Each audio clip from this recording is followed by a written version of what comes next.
Allez, bienvenue, merci à toi de me rejoindre sur cette chaîne où l'intention est de se libérer de ces chaînes illusoires et de retrouver notre joie éternelle, notre droit de naissance, d'être libre ici, maintenant. Donc aujourd'hui, je vais parler des chakras. Les chakras, c'est des centres qu'on a à l'intérieur de notre corps qui relient directement notre intériorité à notre extériorité.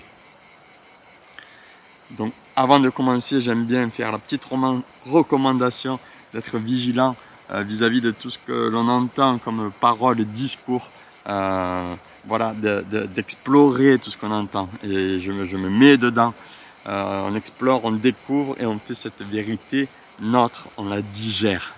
Après on peut la retransmettre à notre manière. Donc on va voir aujourd'hui l'origine historique de ces chakras. On va donner une définition de ce que sont ces chakras. Et après avoir parlé un peu du nombre qu'on a de chakras et de la correspondance qu'il y a entre eux et les glandes endocrines sur le positionnement qu'elles ont à l'intérieur de notre corps, de ce que décrit la science actuelle, je vais donner 3 manières qui me semblent être les plus justes pour entrer en relation avec ces fleurs de feu. Voilà, donc pour commencer, l'origine historique. Il y a environ 2000 ans, dans la vallée de l'Indus, lieu de l'Inde actuelle, les Rajas, l'équivalent des rois qu'on connaît, avaient avec eux des chakras. Les chakras, c'était donc des disques en métaux, souvent en or, desquels dépendait la vie de milliers et de millions d'êtres humains, de toute leur seigneurie. Donc on voit bien aujourd'hui l'intérêt de ce discours et de se réapproprier ces chakras et donc de reprendre la maîtrise sur notre existence, parallèlement sur notre vie véritablement. Pour ce qui est de la définition, on peut dire donc que ces chakras sont des centres spirituels qui nous relient donc à l'esprit, à la conscience, à l'univers, enfin, on met le mot qu'on veut. Et ils sont reliés entre eux par des canaux énergétiques appelés les nadis par l'Ayurveda. L'Ayurveda est la médecine, on va dire, indienne, hindoue. Donc, ils sont dénombrés au nombre de 72 000, ces nadis. On peut dire que c'est l'équivalent des nerfs qu'on connaît bien en Occident, si ce n'est qui relie notre corps physique à notre corps énergétique, éthérique. Donc ils sont, on va dire, plus longs que les nerfs qu'on connaît. Ici, on va s'intéresser à 3 des principaux de ces nadis. On va avoir Ida, Pingala et la Sushumna. Donc Ida, caractère femme, féminin, lunaire, énergétique, shaktique, relié à la Shakti, c'est la déesse de l'énergie en Inde, de l'action. L'autre nadi, ça va être Pingala. Pingala, caractère mâle, solaire, relié donc au soleil, à la conscience, à Shiva. Shiva, c'est un dieu indien qui représente ce qui est la conscience avant l'action. Et le troisième auquel on va s'intéresser, c'est la Sushumna, canal médian, qui se situe en fin de compte au milieu de Ida, qui est le canal qui part de gauche, Pingala qui part de droite. Ils s'entrecroisent entre eux à chacun de nos chakras, qui sont eux reliés à la Sushumna.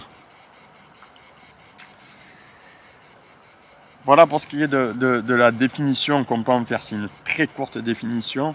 On va y revenir dans plusieurs vidéos où je vais faire des vidéos associées à chacun de ces chakras. Je vais faire ici une courte présentation de ces derniers pour donner un peu la sensation de ce qu'ils sont avec leurs noms originaux en sanskrit.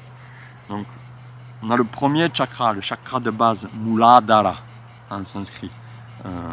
Support, racine. Donc celui-là on le partage, c'est la terre sur laquelle on repose. C'est de là qu'il faut partir, c'est de la base. Sur notre corps physique, il est relié à nos pieds, donc à la plante de nos pieds, la partie basse de notre corps, jambes, et le bas de notre bassin, et notamment le périnée. Le périnée, c'est un muscle, un diaphragme qui nous relie à notre support. Il est situé entre nos organes génitaux et notre anus. Donc mettre de la conscience à cet endroit va nous aider véritablement à entrer en relation avec ce chakra racine, le Muladhara. En second, on a Svadhisthana, l'origine du soi, le chakra de la vie, de la joie, de l'enfant intérieur, de la création. Lui, il est situé sur le devant, au-dessus de notre corps, au-dessus de notre pubis, et à l'arrière, au niveau du sacrum. C'est le chakra, il est relié à nos glandes sexuelles, donc c'est le chakra de la création, mais de la procréation aussi. Au-dessus, troisième chakra, le Manipura, abondant en joyaux. Donc c'est notre soleil intérieur, c'est le chakra de la volonté, du je veux, le chakra des émotions. Il est relié sur le devant de notre corps au niveau du nombril et à l'arrière au niveau des lombaires. Ensuite on a Anahata, le chakra du cœur, de notre centre cardiaque, chakra de l'amour, de la compassion. De l'amour de soi, de l'amour de nos êtres chers, de ce qui nous entoure, et de l'amour de la vie comme elle se présente en fin de compte, comme elle est, l'amour de ce qui est. Il est situé à l'endroit quand on se montre du doigt sur le devant, hein, on ne se montre pas là ni là. Hein. Et derrière, au niveau de nos dorsales, sur la colonne. Ensuite, on a Vishuddha, le centre de purification, chakra de l'expression de la gorge. Donc, il est situé sur le devant au niveau de notre gorge, là, au-dessus de ce petit sternum, et derrière au niveau des cervicales. Ensuite, on a Ajna, le chakra de l'œil de Shiva, du troisième œil. Le centre de commande de tout notre système nerveux relié à la glande pinéale dans la zone intersourcilière sur le devant et derrière au niveau de l'occiput. Et pour terminer, on a Sahasrara, le chakra divin qu'on partage tous aussi, qui nous relie à ce qui est divin véritablement, c'est le lien entre notre microcosme cellulaire et le macrocosme de l'univers. Il est relié à l'hypothalamus, c'est la glande endocrine qui gouverne toutes les autres glandes de notre corps. On y reviendra plus précisément, comme je l'ai dit, dans chacune des vidéos associées à chacun de ces chakras. Donc celui d'en haut, il est relié, si on trace un trait de notre nez à notre nuque, et d'une oreille à l'autre, on a une zone, la fontanelle, la partie molle chez nos petits bébés, voilà, qui petit à petit se referme. Notre intérêt, c'est de remettre de la conscience là-dedans et de sentir véritablement cette connexion avec ce qui est plus grand que nous.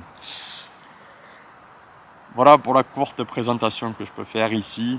On approfondira ça évidemment. Donc je vous ai dit, donc on dénombre ces chakras au nombre de 7, comme si vous avez compté. On peut en compter des milliers au centre de nos mains, plusieurs au niveau de la gorge, il y a plein de petits étages qui peuvent se faire. Mais on va se relier au classique des 7 principaux, pour simplifier un peu toute cette présentation. Donc je vais vous donner donc enfin les 3 manières qui me semblent être les plus justes pour rentrer dans cette exploration. La première, c'est le jeu. Le jeu J-E-U. Le jeu est essentiel pour l'enfant. On le sait tous, il est structurant, il est vivifiant et c'est une source d'apprentissage extrêmement simple mais essentielle véritablement. Donc de cette même manière, le jeu n'a pas de but en soi, si ce n'est d'être. On le fait simplement pour la joie de le faire, pour le plaisir.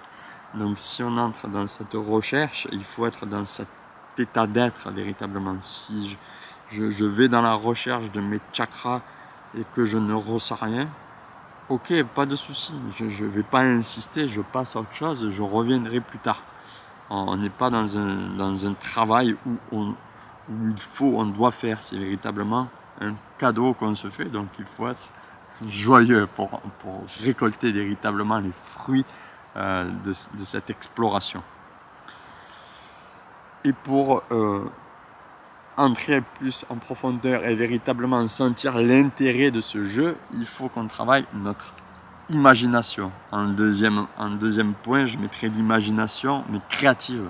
C'est pas quelque chose, le programme de ce qu'on va faire dans X jours, ou imaginer quelque chose de compliqué qui va nous arriver, qui va créer des sensations pas agréables. Bien au contraire, c'est l'imagination qu'on va créer, on va amener des couleurs, on va la rendre vivante pour rendre tous ces symboles le plus concret possible, comme s'ils étaient véritablement là, présents, comme cette feuille à l'intérieur de notre corps. Donc j'ai dit symbole. Donc pour parler du symbole, le symbole, c'est des symboles issus donc de la tradition tantrique indienne. Le symbole est quelque chose qui nous rapproche du réel, par opposition à la diabole qui, elle, divise. Ce qui est diabolique nous divise, donc nous éloigne du réel. Donc pour rendre donc ces symboles le plus palpables et les plus tactiles possibles, il va falloir qu'on rentre dans cette imagination et qu'on plonge à l'intérieur. On va essayer de scinder cette dualité. On n'est pas l'esprit qui pense au chakra. Quand on entre dans le chakra, véritablement, on plonge dedans et on se met à cet endroit. Je suis sur mon deuxième chakra, sur le Svadhisthana, on plonge dedans.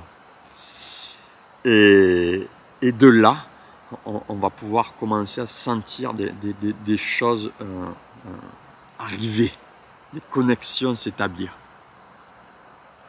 La troisième manière, c'est l'amour, évidemment. On n'y rentre pas comme un dictateur, il faut que j'y arrive, je veux absolument y arriver, ça n'aboutira à rien. L'amour et l'humilité, voilà, l'amour d'être ici présent à moi-même, la chance que j'ai de pouvoir mener cette exploration sans avoir de douleurs par exemple qui vont m'enquiquiner ailleurs, parce que pour pouvoir s'adonner à cette exploration, il faut être confortable, quoi. Donc, en fin de compte, quand on rentre dans cette exploration, on va à la recherche de notre être divin. Il faut être amoureux de ça, il faut être amoureux de cette lumière qu'on a en nous quand on rentre véritablement dans cette recherche. Quand on va toucher ces centres et les qualités d'être qui sont associées à chacun d'eux, ça va inévitablement se ressentir dans notre vie, dans notre quotidien. Et c'est tout là l'intérêt de cette recherche. on va être beaucoup plus calme, beaucoup plus doux, beaucoup plus centré en fin de compte, et beaucoup plus juste vis-à-vis de nous-mêmes. On va être plus respectueux vis-à-vis de nous-mêmes, et quand on est plus respectueux vis-à-vis de nous-mêmes, on est plus respectueux vis-à-vis de ce qu'il y a autour de nous, comme cette petite mouche qui vient me taquiner depuis tout à l'heure. Et évidemment vis-à-vis de nos êtres chers. Donc voilà, je vois le temps qui défile, je pense que je ne vais pas en rajouter beaucoup plus. Donc je répète, les trois manières qui me semblent être les plus justes, le jeu, jouons mes amis, jouons, c'est l'intérêt de cette incarnation, de cette vie, voilà, et on est obligé de très peu de choses en fin de compte.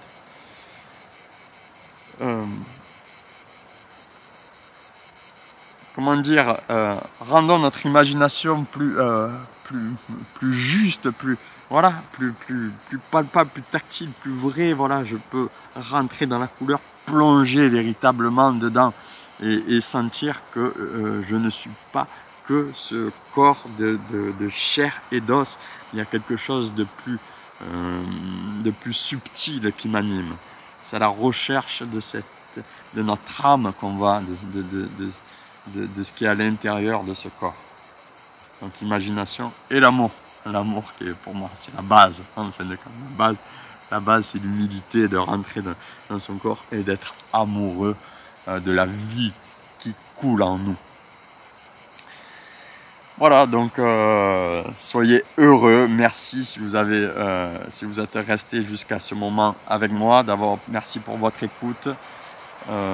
Pratiquez, j'encourage la pratique.